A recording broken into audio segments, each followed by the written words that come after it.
I've spoken here already about Mr. Patterson's time in office. He's a cricket man. He loves the cricket analogies. So his time at the wicket. Last week at the summit, he held court as he sought to set the record straight, defending his time in office.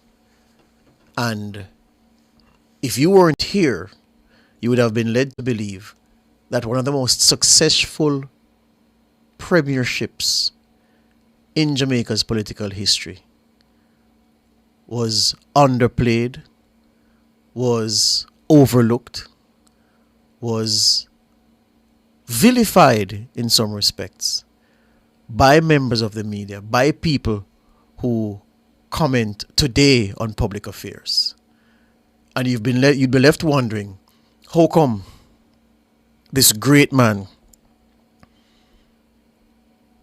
and his premiership were not given the regard, certainly, which he gave to it in that speech at the summit.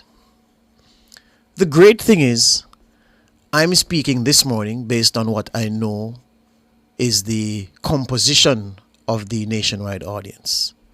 I'm speaking largely to people who were here and who know that what Mr. Percival said to us last week, in the words of, well, one of the favorite words of one of the men who served his cabinet, Keith Desmond Knight, what we heard at the summit was balderdash. The facts don't support the narrative that Mr. Patterson spun. And the thing with Mr. Patterson's premiership is that, I like to quote my favorite rapper in these instances. Men lie, women lie, numbers don't. Even though men and women lie with numbers. And what he sought to communicate is vastly different from the reality of those 14 years. Now, there's so much to go into where Patterson and his 14 years are concerned, or were concerned.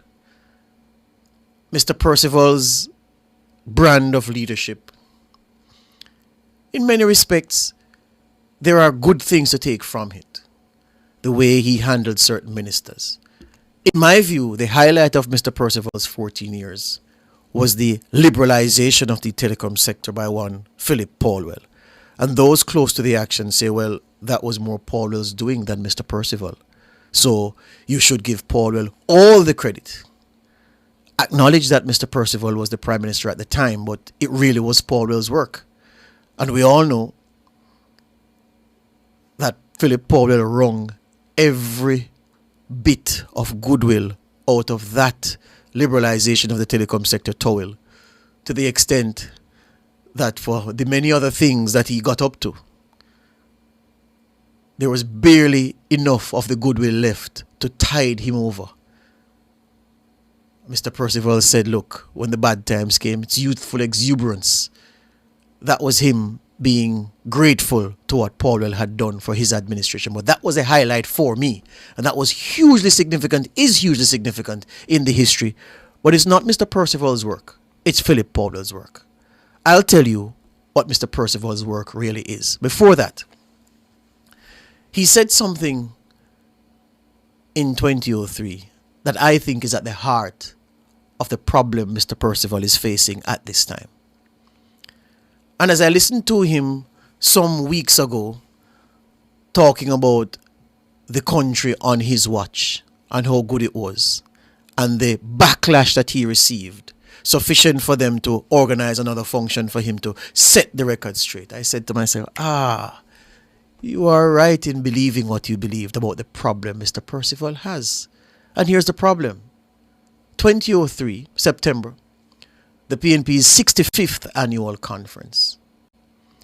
Mr. Percival made a speech, parts of it which will go down in the history of the politics in this country.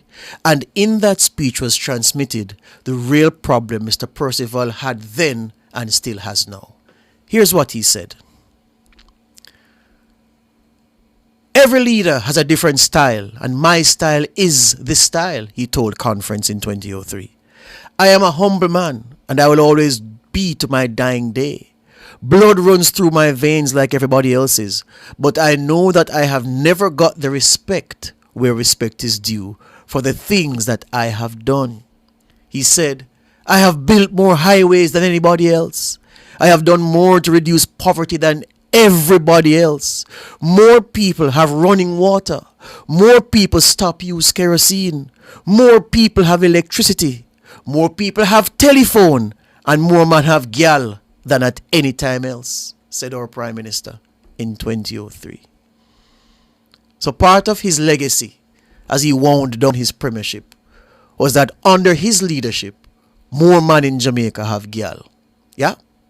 That didn't go down well at the time. It is funny now rather than being crass. But that was Mr. Percival speaking.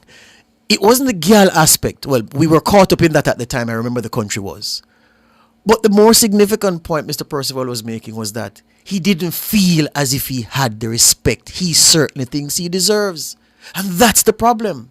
Mr. Percival has long been jealous of the adoration and adulation that the comrades give to Joshua. The love of Michael Manley and for Michael Manley and justified Michael Manley is one of the great Jamaicans. Yes, I never said perfect. Great Jamaicans, there is no doubt about that.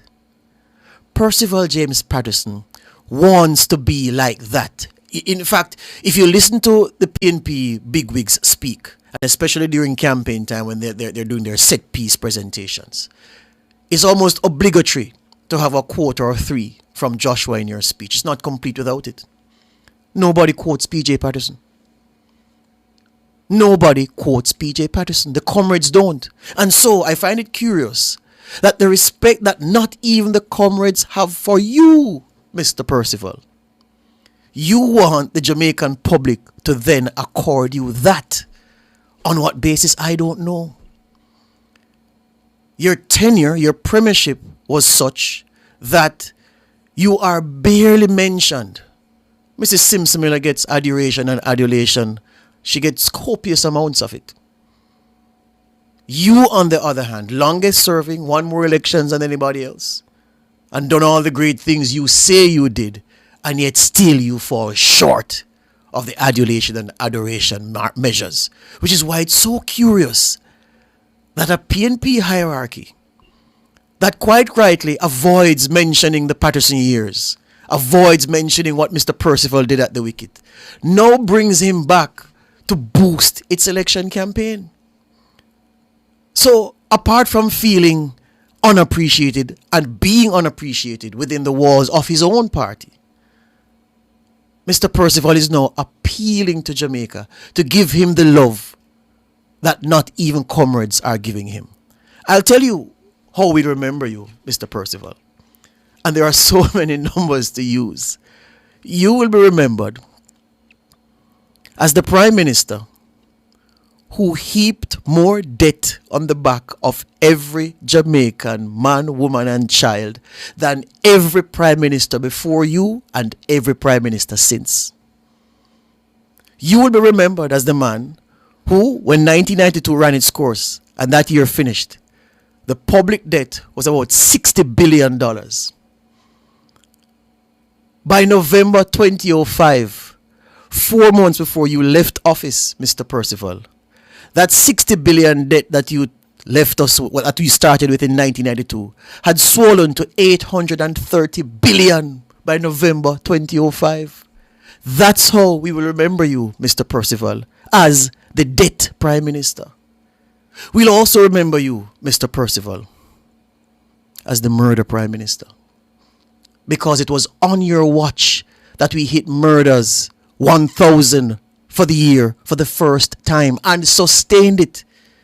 1992, 629 murders. 93, 654 murders. 94, 690. 95, 780. 96, 925. 97 for the first time ever. 1038 for good measure. 98, 953. 99, 849. 2887. 2001, 1139. 2002, 1045. 2003, 976. 2004, 1471. And as a last lick, Mr. Percival, in 2005, your last full year, 1674.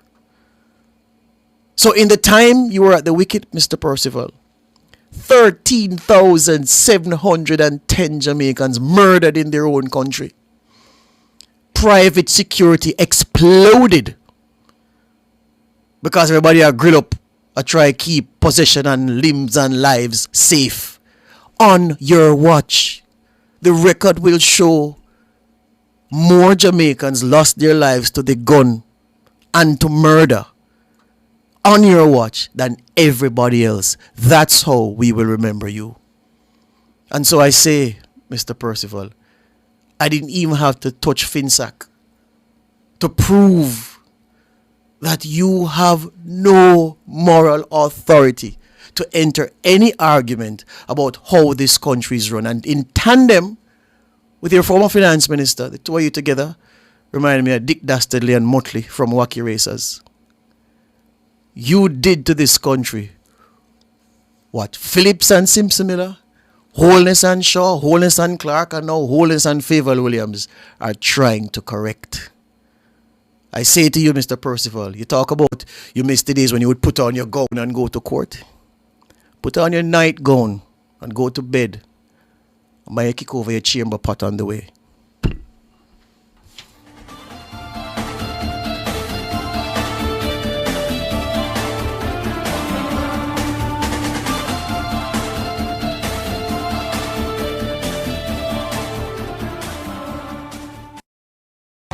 The Ministry of Justice offers